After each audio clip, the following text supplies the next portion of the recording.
para pemain nggak takut loh. Para pemain kan berani banget di atas lapangan. Mereka tidak menunjukkan rasa khawatir, apalagi takut. Artinya mentalitas mereka sudah kuat. Itu dia. Indonesia punya banyak pemain bagus, yang muda-muda. Tapi harus di tangan pelatih seperti Sintayong ini. Profesionalism harus di atas. Sehingga dia bisa memulangkan negaranya, dia pulangin itu. Feeling saya Indonesia punya peluang yang sama untuk meraih kemenangan. Dan bisa juga match ini adu penalti lagi nih. Kalau saya sih optimis Indonesia bisa lolos ke final.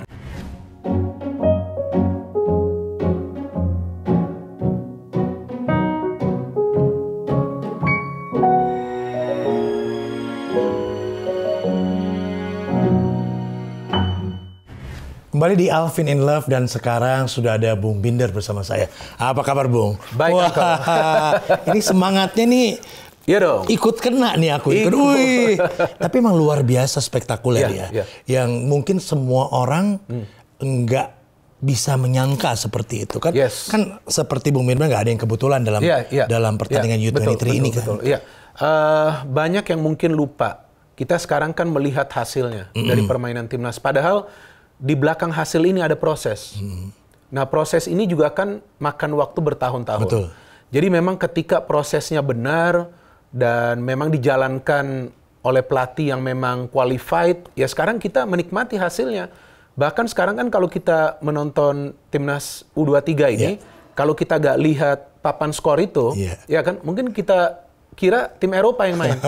Karena beda ini kan permainannya. Kecepatannya. Passing. Iya kan? Set play-nya ya. Iya betul. Itu luar biasa. Dan kita melihat teknik para pemain ini kan sudah beda total. Betul. They look like European players. Ini tampak seperti pemain-pemain Eropa. Iya, dan jangan lupa yang dilawan adalah Korea Selatan. Nah itu. Dan kita tahu secara sejarah kan kita sulit banget menang. Secara kertas, ya sudahlah ya. Iya, di atas kertas, mungkin kalau kita melihat Korea sudah takut duluan nih. Wah, kok ketemunya nih Korea. Tapi para pemain nggak takut loh. Para pemain kan berani banget di atas lapangan. Mereka tidak menunjukkan rasa khawatir, apalagi takut. Artinya mentalitas mereka sudah kuat. Itu dia. Yang saya tangkap, saya awam ya. Oke. Saya awam tangkap adalah secara mental mereka siap sekali. Kalau dulu mungkin kita lihat, mungkin ada underestimate, mungkin ini main, tapi main-main aja kali nggak maju gitu loh. Ini kemarin dong, lihat dong. Nah, itu dia. Itu dia, dan itu semua dimanapun kali, merasakan itu kan. Iya, betul. Dan kita ikut bangga, ikut gitu. Iya, kita justru menunjukkan semangat yang sama seperti para pemain. Dan seperti yang Uncle katakan, kita kan melihat Korea Selatan ini tim yang kuat ya di atas kertas ya. Tapi para pemain ini seperti menganggap Korea tim biasa aja. Mereka gak takut, bahkan seperti yang Uncle katakan tadi, mereka nyerang. Biasanya kalau timnas ketemu tim-tim yang kuat seperti Korea, bertahan dulu. Itu dia. Nah ini kan gak ada rasa takut, mereka nyerang. Koreanya yang jadi takut. Tapi pelatih Koreanya kan bilang, ini gara-gara Garuda Muda, nih ada ini apa segala macam, dan naturalisasi semua segala macam, makanya bisa punya kekuatan seperti sekarang ini gitu loh. Iya, sebetulnya kan negara-negara lain di dunia juga timnasnya kan memakai pemain keturunan. Ya, jadi sebetulnya kan apa yang dilakukan oleh PSSI sekarang ini dengan meminta pemain-pemain keturunan membela timnas Indonesia di senior dan juga di U23, itu sebetulnya kan tidak menyalahi aturan. Ya, itu semua sesuai dengan prosedur dan ada keinginan dari pemain-pemain tersebut. Apalagi mereka punya darah Indonesia, so kenapa tidak kita welcome mereka? Kan, dan mereka juga masuk membela timnas Indonesia kan bukan untuk mencari popularitas, enggak. Mereka juga ingin mendapatkan prestasi. Dan dengan penggabungan mereka dengan pemain-pemain kita yang berasal dari Liga 1, Liga domestik kita lihat kekuatan kita kan dahsyat. Bahkan sekarang negara-negara lain kaget dengan perkembangan Indonesia. Kok bisa sepesat ini dengan pemain-pemain muda? Betul. Karena ini kan Garuda Muda, tadi Uncle katakan. Tapi mayoritas dari pemain yang di timnas U23 ini main juga untuk senior. Betul.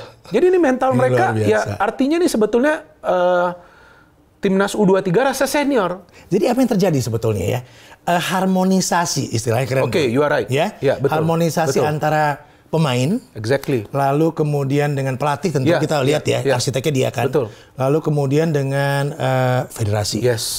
Nah ini mungkin kalau saya melihatnya dulu nggak terjadi kali ya. Atau belum seharmonis itu kali. Sekarang jadi karena harmonis, jadi mereka juga mainnya saling enjoy juga. Kalau sebetulnya dulu juga sih sebetulnya hubungan baik antara semua pihak yang terlibat. Tapi kali ini kan kita melihat bahwa para pemain something different gitu. Para pemain mindsetnya sudah beda. Dan ini tentu kembali ke faktor pelatih Shin Tae-yong. Shin Tae-yong ini kan mungkin saya dari awal tuh ketika membaca berita bahwa Shin Tae-yong akan melatih Indonesia sudah lama ya, tahun 2019. Saya kaget. Karena this is a world class coach, artinya ini pelatih kelas dunia. Bisa mau melatih Indonesia. Pada saat Indonesia itu performance-nya lagi berantakan. Karena pada saat itu, Uncle, kita lagi kalah-kalah terus di pertandingan kualifikasi Piala Dunia. Tapi ada pelatih kelas dunia yang mau melatih Indonesia. Sebelumnya dia membawa timnas negara dia Korea, main di World Cup 2018. Dan saya kira dulu, ini mungkin bertahan 1-2 tahun nih. Semua pikir kayak gitu kan? Iya, karena jarang banget pelatih timnas tuh bisa bertahan lama. Mungkin 1-2 tahun ini pelatih ini kabur juga nih, give up lah, gitu. Tapi ternyata pelatih ini nggak mau nyerah. Hebat. Walaupun bagi dia mungkin tidak sesuai ekspektasi dia. Mungkin di awal dia kira, oke lah, saya ambil pemain-pemain ini akan jadi nih barang. Ternyata di awal itu dia sudah melihat ada begitu banyak kekurangan dari para pemain kita. Ya, dari fisik mereka, dari stamina mereka, dari cara mereka bermain. So, yang sebetulnya dia sebagai pelatih tinggal mikirin taktik, dia jadi harus belajarin juga ini pemain. Kalau mau main di level Asia, kan kita sudah lama mainnya di level ASEAN. Masa Thailand dan Vietnam ya sudah bisa bermain di level Asia, masa kita hanya mau main di region kita. Jadi pelatih ini mengambil tugas yang menurut saya ini maha berat, yang tampak mustahil. Tapi dia bisa buktiin ya. Dia bisa buktiin dengan kerja keras, dengan konsep yang memang dia punya. Apa konsep itu? Dia minta para pemain pertama fisiknya harus kuat. Stamina itu harus kuat. Banyak yang pada saat itu bingung. Lah ini kan main bola, bukan mau gulat ini. Ya kan bukan mau berantem nih di atas lapangan. Tapi kalau fisiknya kuat, staminanya bagus, dia bisa bertahan sampai 90 menit. Dulu itu Uncle, timnas kita, ya ini fakta ya. Viewers juga bisa mengerti. Kalau dulu itu menit ke 65, menit ke 70 para pemain kita sudah tampak lelah. Sekarang itu lawan Korea 120 menit. Koreanya yang kecapean. Dan mereka maju loh. Nah, mereka maju. Mereka nggak mau bertahan di belakang. Dia nggak mau di belakang. Itu yang kelihatan jelas banget itu loh. Dan chances mereka kan begitu banyak. Artinya memang selama ini yang dilatih oleh Shin Tae-yong, yang fisik, stamina, ada hasilnya. Dan dia memberikan kesempatan yang mudah untuk tampil ya. Untuk main ya, main. Nah, ini kan sebetulnya resiko besar ya. Kalau di dalam hidup kan, kalau kita mengambil resiko, ya nanti outputnya ya apakah kita gagal atau kita berhasil. Tapi kan kalau mengambil resiko itu biasanya kegagalan tuh lebih besar persentasenya. Ini dia bahaya banget nih sebetulnya. Dia ngambil pemain-pemain muda. Saya sendiri pada saat itu kaget. Ini pelatih kok nggak salah ya. Dia ngambil pemain-pemain 19 tahun, 20 tahun, main di senior. Ini pelatih nggak ngerti nih kayaknya nih. Ini pemain-pemain muda loh. Tapi dengan skuad termuda, kita main di Piala Asia Senior. Kita punya skuad termuda. Sekarang di Piala Asia U23, kita punya skuad yang paling muda juga di antara tim-tim yang semua melek mata lihat kita. Semua kaget. Artinya Indonesia punya banyak pemain bagus yang muda-muda. Tapi harus di tangan pelatih seperti Shin Tae-yong ini yang dia membangun fondasi ini, Uncle. Jadi dia nggak mau pakai pemain udahlah kita main aja ala kadarnya. Enggak, dia mau pemain ini kuat untuk bertahan 5 to 10 years ke depan. Kalau perlu selama 20 tahun. Dia create itu ya? Dia create ini. Dan ini bukan pekerjaan. Tapi dia agak diem ya. Yang pertandingan kemarin dia nggak ya kan? Apa yang terjadi sebetulnya? Agak tenang ya? Lebih tenang? Apa dia tegang lebih tepat ya? Kalau aku jadi merhatiin kayak gitu-gitu loh. Padahal sebelumnya enggak gitu loh. Saya agak kaget dengan ekspresi dia waktu adu penalti. Dia terdiam aja. Ya kan tutup mata. Saya pikir, wah mungkin dia kurang percaya diri atau mungkin dia khawatir.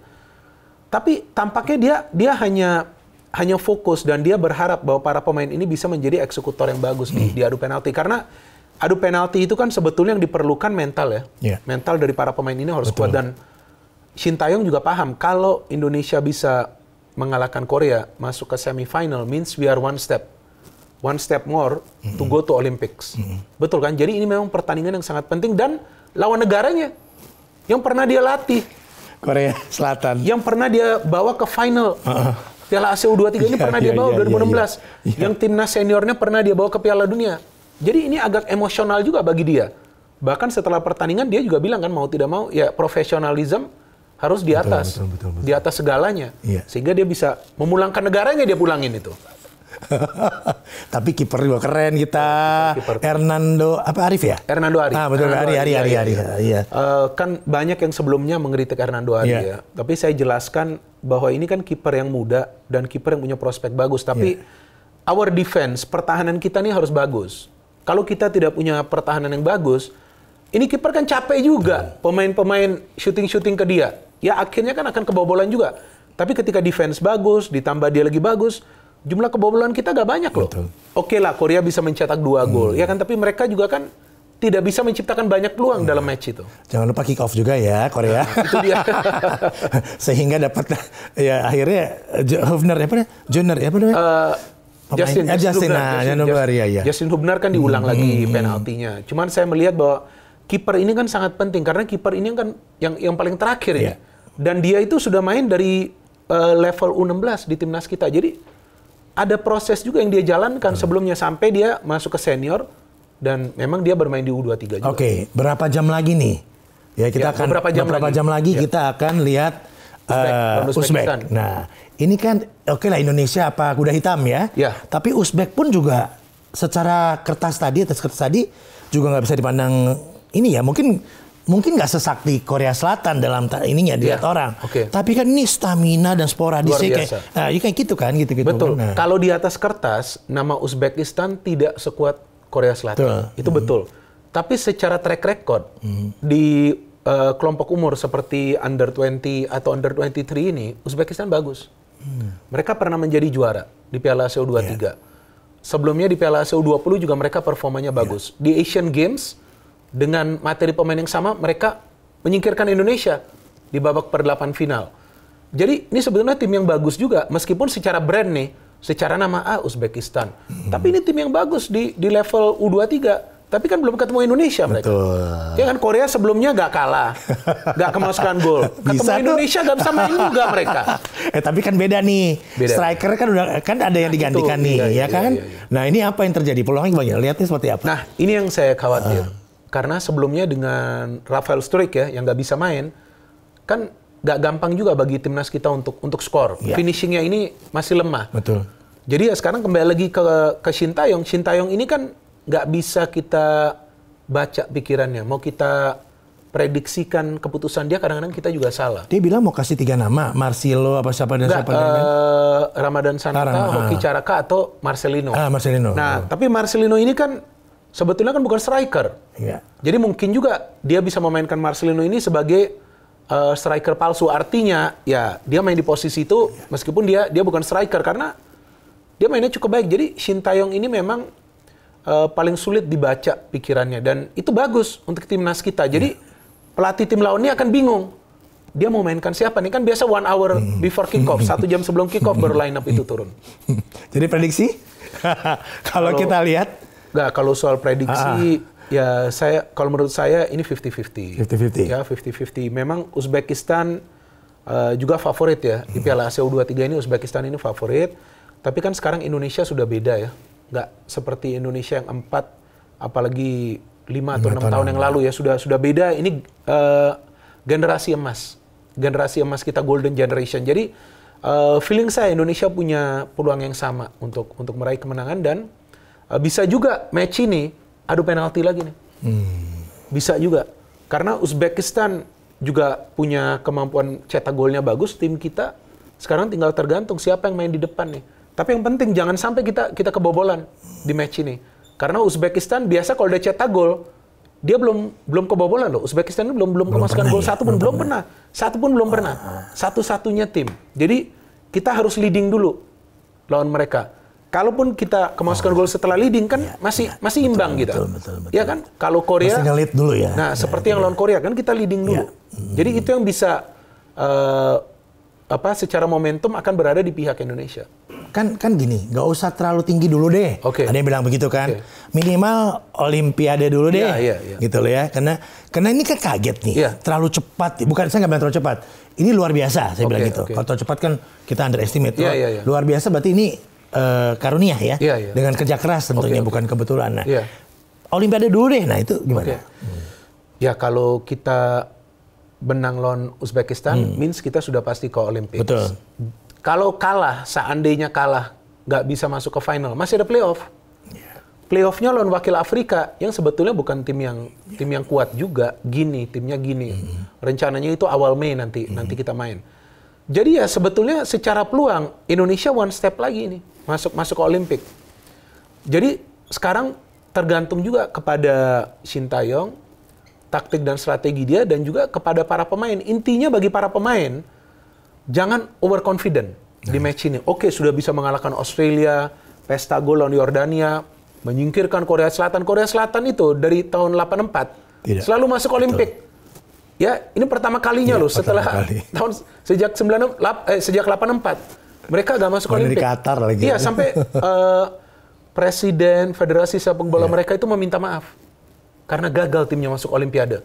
Sangat berharga bagi mereka untuk bermain di Olympics, kan membawa nama negara. Jadi seharusnya lawan Uzbekistan itu mereka tidak overconfident, ya main normal aja. Jangan menganggap ini babak semifinal. Menganggap ini pertandingan yang memang harus mereka menangkan agar mereka bisa lolos ke Olimpik. Yang penting mainnya jangan pakai beban. Main normal seperti lawan Australia, lawan Korea Selatan, lawan Yordania, kan kita lihat mereka enjoy banget kan.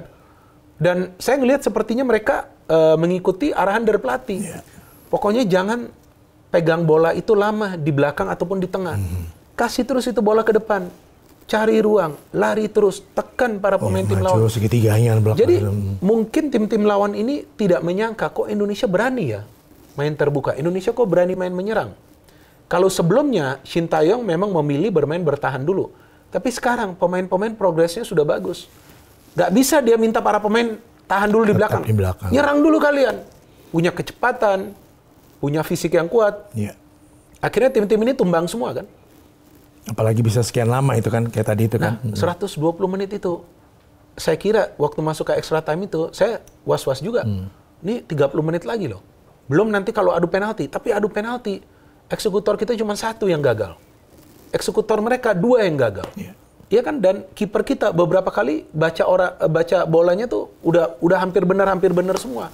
Artinya, proses yang selama bertahun-tahun dijalani ini, sekarang hasilnya bukan saja sesuai ekspektasi, tapi di atas itu. Ya kan? Karena dari awal kita agak khawatir. Jangan-jangan tim kita tidak bisa lewati fase grup. Kalah lagi di first match. Tapi mereka bisa comeback. Mereka bisa menang. Artinya kan sekarang ini Indonesia ini sebetulnya sudah tidak bisa dikatakan tim underdog. Tim kuda hitam sekarang ini. Tapi jika bisa advance ke Olimpik, sudah gak bisa dikatakan tim kuda hitam lagi. Udah salah satu tim favorit. Mereka di Asia ya. Di Asia. Oke, kelebihan dan kekurangan Uzbek? Tim Uzbek? Kalau kelebihan ya memang mereka adalah tim yang juga biasa mainnya keras ya. Jadi mereka akan ya istilahnya dalam tanda kutip teror lah. Pemain-pemain tim lawan di pressing terus. Mereka berharap pemain-pemain tim lawan itu melakukan kesalahan. Dan mereka sama seperti para pemain kita punya kecepatan di depan. And mereka punya defense yang solid banget nih. Susah banget tim lawan menciptakan peluang. Nah, itu kan kelebihan. Tapi kekurangan mereka adalah tim yang biasa bermain dengan high line. High line itu artinya mainnya sampai ke tengah. Nah, pemain kita kan punya kecepatan untuk bangun counter attack. Nah, jadi kalau tim kita itu pegang bola, switch play-nya itu nyerang ke depannya itu harus cepat. Passing-nya ya. Passing-nya seperti lawan Korea. Tik-tak, tik-tak, tik-tak. Pemain Korea kan kebingungan semua. Kok cepat banget ini bola sudah menuju ke kotak penalti mereka. Nah, jika timnas kita bisa main seperti itu, feeling saya Uzbekistan kecepatan inilah kita tunggu. Kecepatan ini yang harus kita mainin. Uzbekistan cepatnya di depan. Timnas U23 dari belakang sampai ke depan kencong-kencong semua ini pemain. Oke, dari semua pemain kira-kira siapa yang akan paling ini ya? Paling menonjol lah ya. Kalau sejauh ini sih saya melihat Nathan. Nathan Choaon. Dia key player ya bagi kita ya. Karena sebagai pemain yang tampil di tengah, pemain ini punya visi juga untuk attack. Jadi kan biasa pemain-pemain yang bermain di tengah itu lebih fokus dalam defense ya. Tapi pemain ini bisa maju. Dan dia sebetulnya tidak bermain di posisi natural dia, Uncle. Dia sebetulnya ini defender. Ya, tugasnya masih itu kan. Di belakang dia harusnya. Tapi ketika main di tengah, ternyata mainnya jauh lebih baik daripada dia main di belakang. Jadi dia key player kita. Kalau dia mainnya tetap seperti match-match sebelumnya, kan dia bahkan kan di lobi ketua umum kan, supaya kembali lagi. Sebelumnya kan dia harus kembali ke klub. Di lobi kembali lagi. Artinya ada peran dari Pak Erick Thohir juga untuk membawa dia kembali ke Qatar ya. Nah ini pemain kunci kita. Kalau dia bisa tampil selama yang dia tunjukkan, udah aman. Aman lini tengah kita aman, defense kita aman. Dan sebagai pemain yang lama main di Eropa, ini pemain juga mentalnya kuat, fisiknya juga kuat. Pemain seperti ini yang kita perlu di tengah, lawan pemain-pemain kekar dari Uzbek. Uzbek ini kan ex Soviet. Kan? Betul. Jadi ya rata-rata yang model bone structure-nya. Nah itu. Jadi kalau saya lihat mirip robot juga pemain-pemain Uzbekistan ini. Belum disiplinnya. Kuat. Nah, belum disiplinnya. Jadi kita perlu pemain seperti Nathan di tengah dan kita perlu pemain-pemain yang mengandalkan kecepatan. Tapi semua orang curious dengan strateginya Sinteyong ini ya. Iya kan? Oke. Nggak kebaca tadi. Nggak bisa. Karena saya jujur juga tidak menyangka bahwa first match lawan tim tuan rumah, Indonesia berani tampil menyerang. Karena first match itu paling susah. Kan baru juga masuk turnamen. Betul. Bisa kompak atau enggak? Iya kan? Kadang-kadang pemain itu, mau pemain top di dunia pun, kadang-kadang bisa demam panggung juga. Karena first match. Itu kan pertandingan pertama. Ya istilahnya belum panas. Tapi para pemain kita lawan Qatar, walaupun dicurangin lah ya, dengan 10 pemain, mainnya lebih bagus daripada tuan rumah. Jadi pada saat saya melihat, Indonesia main dengan 10 pemain, mainnya bagus. Dicurangin wasit juga mainnya bagus. Ini harapan nih. Bicara soal wasit nih menarik. Wasit yang ini bagus ya, yang itu, kemarin ya. Sebenarnya kan kita nggak boleh juga menyalahkan wasit, kemudian timnas kalah. Tapi faktanya Qatar itu kelihatan. Itu dia, gitu loh. Bagusnya lawan Australia, lawan Yordania, terakhir ini lawan Korea Selatan, wasitnya benar-benar adil. Jadi wasit ini mengikuti aturan yang berlaku. Jadi memang dia ada call dari VAR, offside, dia bilang offside, foul, dia putuskan foul, kartu merah. Nah kiper melanggar, ya pelanggaran. Jadi sesuai dengan aturan. Kalau Qatar itu kan aneh. Kejadiannya kayak apa, diputuskannya kayak apa. Tapi ketika wasit fair, Indonesia mainnya bagus, Indonesia advance sampai semifinal. Jadi ini semua seperti yang Uncle katakan tadi, nggak ada faktor kebetulan, apalagi keberuntungan. Oke, ya jika ada yang mengatakan keberuntungan, ya karena juga kan ada kerja kerasnya. Mereka work hard supaya mereka bisa achieve. Betul. Dukungan supporter dari tim nasional ini bagaimana pro dan kontra? Ya, menurut saya ya bukan cuma mayoritas sih, tapi menurut saya ya semua senang lah ya dengan keberhasilan dari Timnas Indonesia ya. Apalagi kan ini kan sudah sekian lama ya Timnas Indonesia bisa bermain sebagus ini, bisa masuk semifinal di level Asia dan juga dengan pemain-pemain muda. Artinya tentu supporter Indonesia ya pasti merasa senang. Bahkan di stadion selalu jumlah supporter kita itu lebih banyak daripada supporter tim lawan. Even ketika lawan Qatar, supporter kita itu lebih banyak. Dan untuk semifinal ini, yang saya dapat informasi dari teman-teman, banyak yang berangkat. Mau benar-benar dukung dari sana. Pokoknya ini loloslah kita. Ya, saya belum tahu dengan informasi supporter Uzbekistan. Tapi feeling saya mungkin tidak akan sebanyak kita. Mungkin nanti di stadion semua merah putih nih. seperti main di Indonesia aja. Itu kan faktor ini. Dukungannya itu keuntungan juga bagi para pemain. Mereka seperti bermain di rumah sendiri. Atau beban?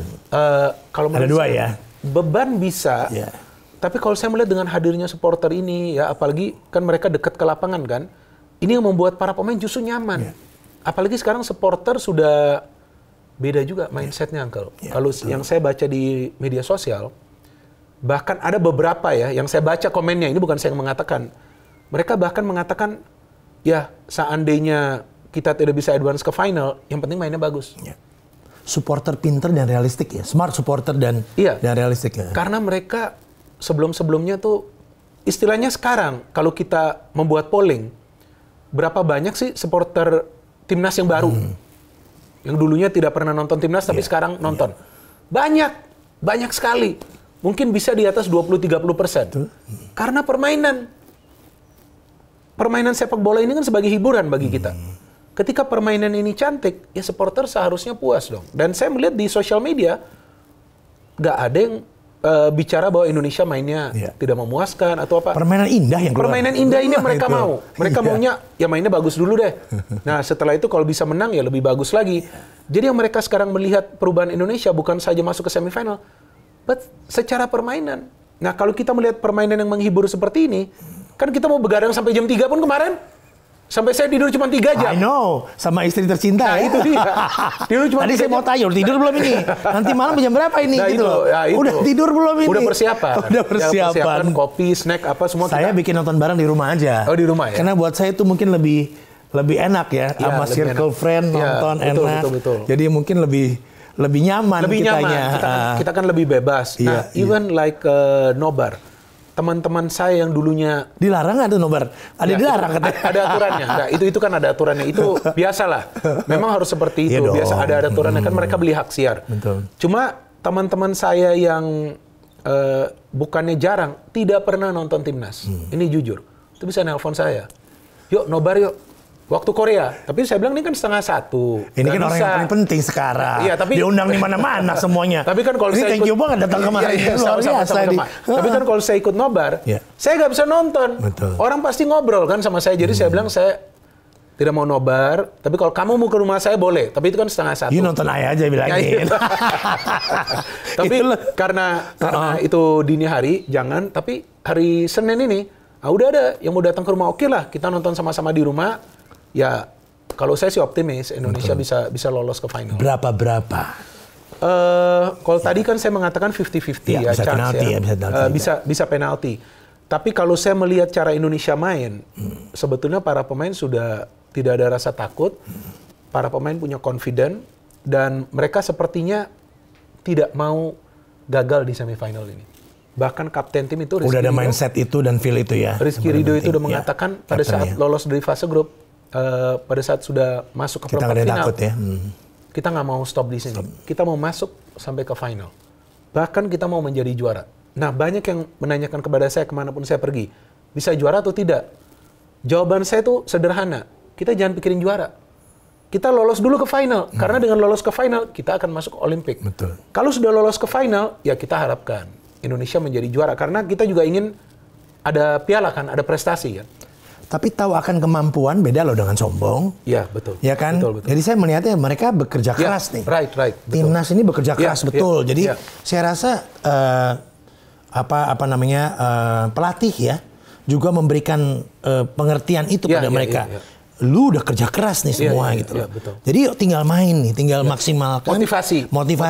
Jadi kayak gitu. Jadi kadang-kadang itu yang bikin kita juga makin ini kan, gitu. Makin percaya diri. Iya. Ini yang menarik, Uncle. Bagus tadi ngomong soal pelatih karena Shin Tae-yong ini sebelum Piala ASEAN U23, ya federasi kasih dia target.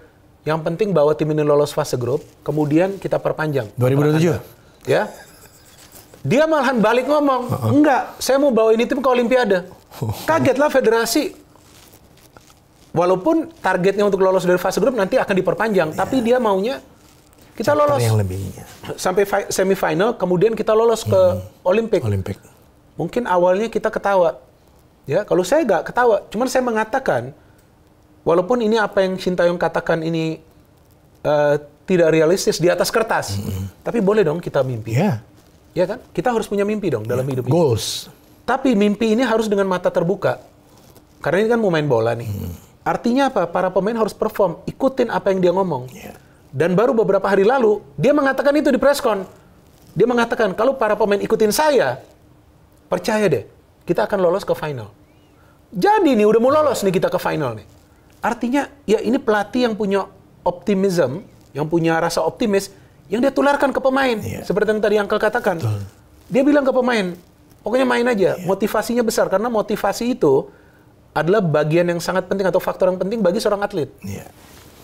Ya, dia menjadi atlet, tentu dia ingin perform. Di balik performance dia apa? Motivation. Untuk dia sukses. Betul kan? ketika dia punya motivasi untuk sukses, dia punya mindset yang positif, pasti dia bisa achieve kok. Ya kan, bagi seorang atlet kan dia harus melewati batas. Untuk itu dia harus punya motivasi untuk bisa mencapai target itu. Sekarang kalau para pemain kita bicara soal motivasi, jangankan motivasi, nyalinya aja udah gede semua sekarang. Iya kan, udah berani-berani semua sekarang. Padahal masih muda loh ini. Iya kan, mungkin kalau gak ditulis Piala Asia U23, oh ini pemain-pemain senior semua nih. Padahal masih muda semua. Masih muda. Ada pesan nggak buat timnas kita? Kemudian buat Sintayong sendiri? Ya, kalau buat Sintayong sih sudah bagus ya kontraknya diperpanjang. Karena itu juga harapan saya dan harapan mayoritas ya dari supporter, bahkan semua supporter lah dari Indonesia sebetulnya menginginkan Sintayong ini diperpanjang kontraknya. Tapi kalau pesan, ya saya harapkan rendah hati aja. Kita juga supporter seharusnya rendah hati, ya jangan arogan juga. Karena ini baru permulaan bagi Indonesia. Ini baru beginning, ini baru permulaan. Masih panjang perjalanan kita. Bisa juga nanti suatu saat dengan tim yang ini, dengan konsep yang sama seperti ini, dengan hubungan yang baik antara semua pihak yang terlibat, kenapa tidak Indonesia masuk ke World Cup? Kita bisa. Maybe not now. Sekarang ini terlalu cepat. Ini kan pemain-pemain muda. Progres lah. Iya, progres. Tapi let's say 4 atau 5 tahun lagi ketika nanti ada kualifikasi untuk ke Piala Dunia lagi, ini pemain-pemain kan sudah matang. Ya kan? Mungkin nanti akan ada pemain-pemain muda lainnya. Kita bisa kok lolos ke Piala Dunia. Apalagi jatah dari Asia kan ditambah. Regenerasi kan ada tuh nanti. Nah, ini kan sukses. Indonesia bisa sukses karena regenerasinya kan ada. Pemain-pemain muda. Itu Marcelino. Belum juga. Dia udah lama itu kan. Udah berapa? Usianya baru belasan tahun. Mainnya seperti itu. Sampai media-media luar kaget. Ini pemain dari mana ini? Ada beberapa content creator dari Malaysia. Ditanyakan siapa pemain yang kamu terkesan di Indonesia. Banyak yang ngomong Marcelino. Kaget mereka. Ini pemain kok mainnya bisa skillful begini. Nah, itu kan artinya apa? Marcelino juga punya motivasi. I want to perform. Jadi di belakangnya itu ada motivasi. Saya mau perform bukan untuk dia sendiri juga, for the team. Jadi ini yang penting. Ini teamwork ini udah kompak banget. Jadi tim ini harus dijaga untuk nanti main di senior, mereka advance terus. Ya mungkin nanti setelah 3 tahun 4 tahun, ya kalau kita lawan Argentina juga mungkin bisa kita kalahin. Kenapa enggak? Nyalinya udah lebih berani lagi. Yang penting itu dulu ya. Apalagi kalau bisa main di Olimpiade. Itu kan dulu. Pengalaman para pemain bermain di level Asia, apalagi nanti main di Olimpiade, itu kan untuk bentuk mental. Betul, mindset ya, mental. Mindset, mental. Nanti mereka seandainya udah sukses di Piala Asia U23, motivasinya lebih tinggi. Apa? Kita main di Olimpiade. Setelah main di Olimpiade, motivasinya lebih tinggi. Piala Dunia kita mau main Piala Dunia. Piala Dunia motivasinya lebih tinggi. Kita nggak mau kalah di fase grup. Kita mau advance dari fase grup. Negara-negara yang dulu nggak ada apa-apanya, Jepang, 30 tahun lalu di mana mereka? Betul. Sekarang mereka udah tim kelas dunia. Mereka mulainya dari mana? Ini juga seru nih, Jepang sama Irak. Nah, nih. Jepang sama Irak. Wih, itu seru banget. Irak regenerasi banyak ya, cepet ya. Irak, Jepang, Uzbekistan, Indonesia, Korea Selatan, hanya beberapa negara di Asia yang regenerasinya sukses. Irak sama Jepang sama-sama regenerasinya sukses karena buktinya banyak pemain mereka yang bermain di Eropa. Jadi mereka dikontrak akademi-akademi di Eropa, klub-klub di Eropa. Nah, mereka main di sana. Nah, maka itu pemain-pemain kita juga harus lebih banyak lagi yang bermain di sana. Marcelino mainnya di Eropa. Although he's not a starter. Dia bukan pemain inti loh, Uncle, Marcelino. Tapi dengan dia berlatih di sana, dengan dia berjuang, dia harus survive. Iya kan? Dia buktikan. Itu motivasi yang dia punya itu yang membuat dia ketika saya main untuk timnas, saya harus bisa perform my best. Dan lihat, walaupun dia bukan pemain yang selalu main, tapi permainan dia udah kayak pemain Eropa kan? Begini-begini, pemain Australia itu kaget. Nih siapa ini pemain?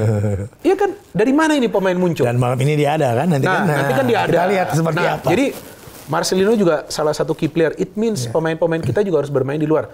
Jepang 30 tahun lalu nggak ada apa-apanya. Iya, mereka tuh lolos Piala Dunia 94. Oke, lawan Argentina dibantai mereka, Uncle, di fase grup. Orang bingung, ngapain sih masuk Piala Dunia dibantai di ini? Sekarang mereka langganan Piala Dunia. Mereka bisa lolos dari fase grup. Dari mana mereka bisa lakukan itu? Pelatih yang tepat, regenerasi, pemain-pemain yang bermain di luar. Mayoritas atau semua pemain inti Jepang yang di senior, semua mainnya di luar negeri.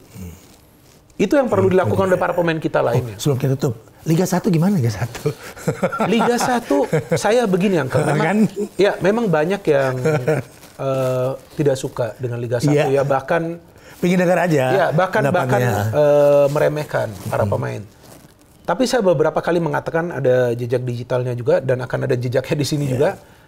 Jangan meremehkan pemain-pemain dari Liga 1. Ya, oke lah, memang masih ada beberapa kekurangan dari Liga kita, termasuk dalam jadwal ya.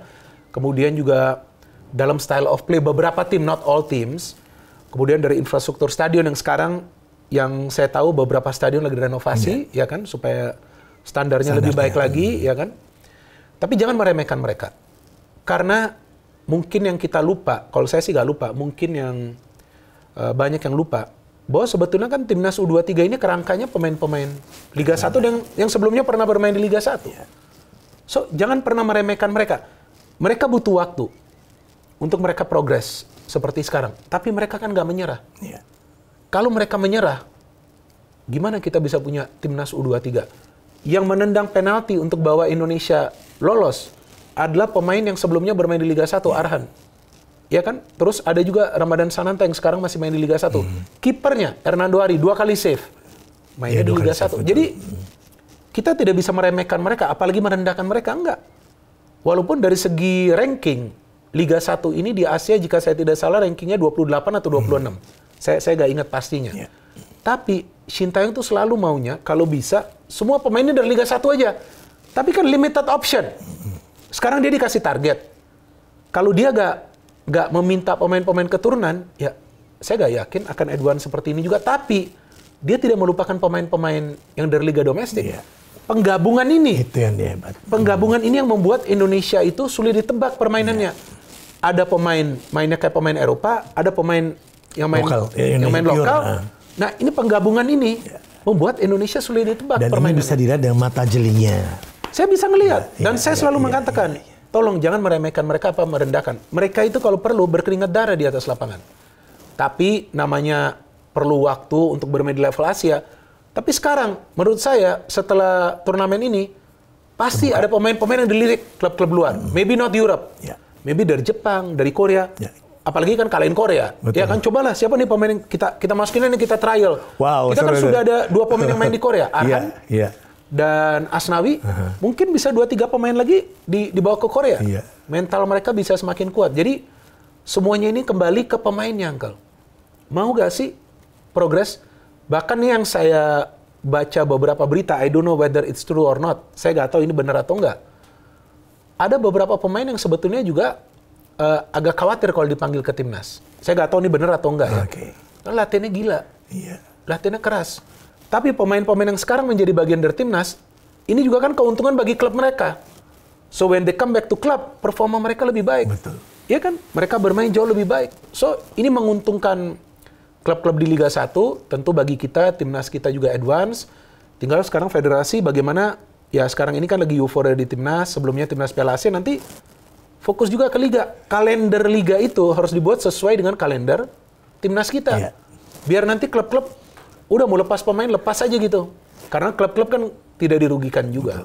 Ini tugas masing-masing lah ya. Tugas masing-masing. Dan saya pikir PSSI akan lakukan itu di bawah Ketua Umum Pak Erick Thohir kan. Kita lihatlah sudah ada perbedaannya yang kita, karena kadang-kadang kan orang sukanya apa, udah kita kritik aja PSSI. Tapi saya gak ada bahan untuk kritik PSSI sekarang. Kan dari dulu kan dikritik terus. Nah dikritik terus kan. Sekarang kalau kita mau kritik, kayaknya nggak kritik abis ini. Nah, mungkin sekarang Liga harus difokus dan pembinaan pemain, biar regenerasi kita lebih banyak lagi.